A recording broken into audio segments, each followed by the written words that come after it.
టీవీలలో విపరీతమైన యాడ్లు వచ్చాయి. బ్యాంకుల్లో పెట్టిన బంగారం ఇంటికి రావాలి అని అంటే బాబే రావాలి అని అడ్వర్టైజ్మెంట్లు. నాకు ఇప్పటికి కూడా గుర్తుంది అడ్వర్టైజ్మెంట్లు. తాలిబొట్టును ఎవరో వచ్చి లాగుతూ ఉంటారు ఒక అక్క చెల్లెమ్మ మడిలో నుంచి. వెంటనే ఒక చెయ్యి వచ్చి ఇలా ఆపేస్తుంది.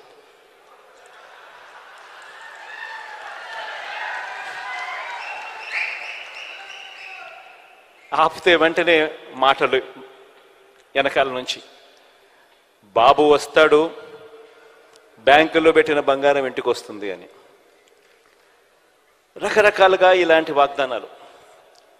2014లో చంద్రబాబు నాయుడు గారు ఇలాంటి మాటలు చెప్పినప్పుడు మన పార్టీలో కూడా చాలామంది శ్రేయోభిలాషులు కూడా నాకు కూడా చెప్పారు,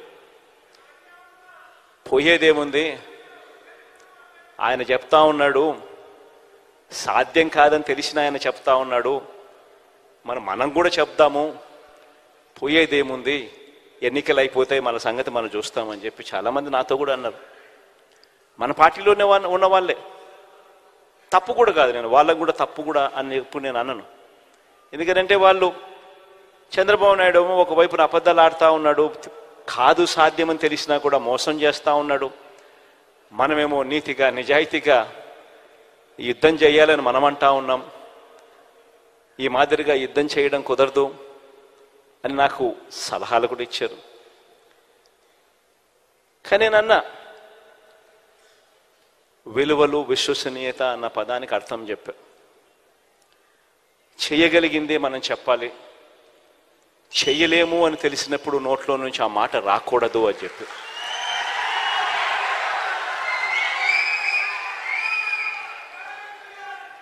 ఆ తర్వాత మనం చెప్పలేకపోయాం. చంద్రబాబు నాయుడుకు తోడు ఆయన దత్తపుత్రుడికి తోడు అప్పట్లో కేంద్రంలో కూడా మోడీ గారి గాలి కూడా వీస్తూ ఉన్నది. ఆయన కూడా వీళ్ళతో భాగస్వాముడైనాడు. అందరూ కలిసి ప్రజలను మొత్తానికైతే గొప్పగా మోసం చేశారు. మోసం చేసి అధికారంలోకి వచ్చారు. వచ్చిన తర్వాత మేనిఫెస్టో అన్నది కనపడకుండా చెత్తబుట్టలోకి వెళ్ళిపోయింది. మేనిఫెస్టో ఎక్కడ ఉంది అని కనీసం వెబ్సైట్లలో వెతుకుతే వెబ్సైట్లలో కూడా మేనిఫెస్టో కనిపించుకోకుండా చేశారు. ఎక్కడా కూడా ఎన్నికలప్పుడు మేము ఇది చెప్పాము, ఇలా చెప్పినాం కాబట్టి ఇది మేము చేస్తున్నాము అని చేయలేకపోగా, క్యాడర్ కనీసం గ్రామాలలో ఇళ్లకు వెళ్ళి కూడా చెప్పుకోలేని పరిస్థితి. చివరికి ఏం జరిగింది? మోసం ఎప్పుడూ నిలబడదు.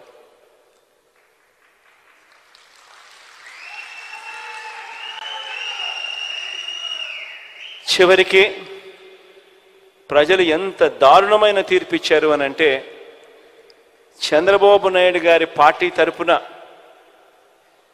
ప్రజల్లోకి వెళ్ళి క్యాంపెయిన్ చేయడానికి చంద్రబాబు నాయుడు గారి క్యాడర్ కూడా గ్రామంలో ఉన్న ఇళ్లకు కూడా వెళ్ళలేని పరిస్థితిలోకి ఆ క్యాడర్ దిగజారిపోయింది. క్యాడర్ అంటే ఫలానా నాయకుడు మావాడు అని చెప్పి కాలర్ ఎగరేసుకొని చెప్పాల్సిన పరిస్థితి నుంచి ఫలానా నాయకుడు మావాడు అని చెప్పడానికి భయపడి ఏకంగా గ్రామాలలో ఇళ్లకు కూడా వెళ్ళి చెప్పాలంటే కూడా భయపడే పరిస్థితిలోకి క్యాడర్ పోయింది. ఎన్నికలు అయిపోయాయి. 2019 మళ్ళా చంద్రబాబు నాయుడు గారిని నమ్మిన ప్రజలందరూ కూడా మోసపోయిన పరిస్థితిలో ఎన్నికలు జరిగాయి. 2019లో మళ్ళీ మేనిఫెస్టో అన్న అంశం మీద వచ్చింది. 2019లో మనం మేనిఫెస్టో తీసుకొచ్చాం. కేవలం 2 పేజీల మేనిఫెస్టో తీసుకొచ్చాం. 2 పేజీల మేనిఫెస్టో. ఎందుకనంటే ఆ మేనిఫెస్టో అనేది ప్రజలకు గుర్తుండాలి, మనకు గుర్తుండాలి. ఆ తర్వాత అధికారంలోకి వచ్చిన తర్వాత ఆ మేనిఫెస్టో మనం తీసుకొచ్చేటప్పుడు కూడా నేను నా పాదయాత్ర సందర్భంగా ఈ మేనిఫెస్టోకు సంబంధించిన అంశాల గురించి మాట్లాడుతూ ఉన్నప్పుడు కూడా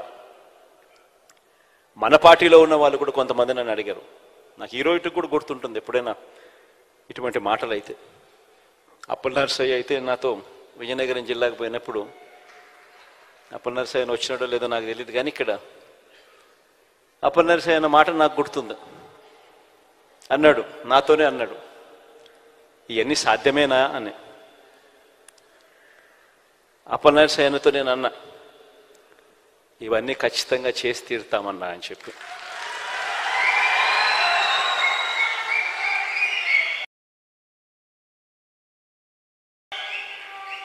అన్ని ఆలోచన చేసిన తర్వాతనే ఈ నిర్ణయాలకు తీసుకున్నాం.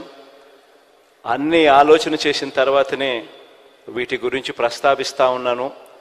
ఇందులో చెప్పిన ప్రతి మాట ఖచ్చితంగా నెరవేరుస్తానన్నా అని చెప్పి నేను చెప్పాను. ఈరోజు 5 సంవత్సరాలు మన పాలన తర్వాత 2019లో బహుశా రాష్ట్ర చరిత్రలో ఎప్పుడు గతంలో చూడని విధంగా ఏకంగా 151 స్థానాలు, 175 స్థానాలకు 151 స్థానాలతో అధికారంలోకి వచ్చాం. 25 స్థానాలకు 22 ఎంపీ స్థానాలు గెలుచుకుని అధికారంలోకి వచ్చాం. వచ్చిన తర్వాత 5 సంవత్సరాల మన పరిపాలనలో ఆ మేనిఫెస్టో అనేది ఏదైతే మనం చెప్పామో, ఆ 2 పేజీల మేనిఫెస్టో అని మనం ఏదైతే చెప్పామో, ఆ మేనిఫెస్టో అన్నది నిజంగానే ఒక బైబిల్గా, ఒక భగవద్గీతగా, ఒక ఖురాన్గా భావిస్తూనే చిత్తశుద్ధితో అడుగులు వేశాం. ఈరోజు 5 సంవత్సరాల తర్వాత గర్వంగా కూడా ప్రతి క్యాడర్లో ఉన్న ప్రతి ఒక్కరూ, రాష్ట్ర స్థాయి నుంచి గ్రామ స్థాయి దాకా కూడా ప్రతి ఒక్కరూ కూడా గర్వంగా వెళ్ళి ఎన్నికల ముందు అక్క ఇది చెప్పాం, చెప్పినవన్నీ కూడా చేశాం అని ఏకంగా 99% హామీలన్నీ నెరవేర్చి మేనిఫెస్టో తీసుకొని వెళ్ళి మళ్ళీ ప్రతి ఇంట్లో చూపించి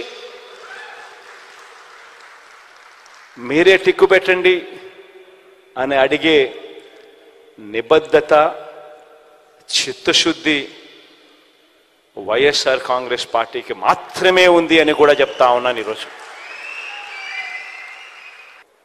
ఈరోజు ఈ మాటలు నేను ఎందుకు చెప్తా ఉన్నానంటే, ఈరోజు రాష్ట్ర వ్యాప్తంగా 87% ఇళ్లకు, ప్రతి కాన్స్టిట్యున్సీలో ఏ కాన్స్టిట్యున్సీ తీసుకున్నా 87% పైచిలకు ఇళ్లకు, గృహాలకు ఈరోజు మన ప్రతి పథకము ప్రతి ఇంటికి కూడా మంచి చేయగలిగాం. కుప్పం రూరల్ నియోజకవర్గం కాబట్టి అక్కడైతే ఏకంగా 93%, 93.29% ఇళ్లకు మంచి జరిగిన పరిస్థితులు అక్కడ ఉన్నాయి.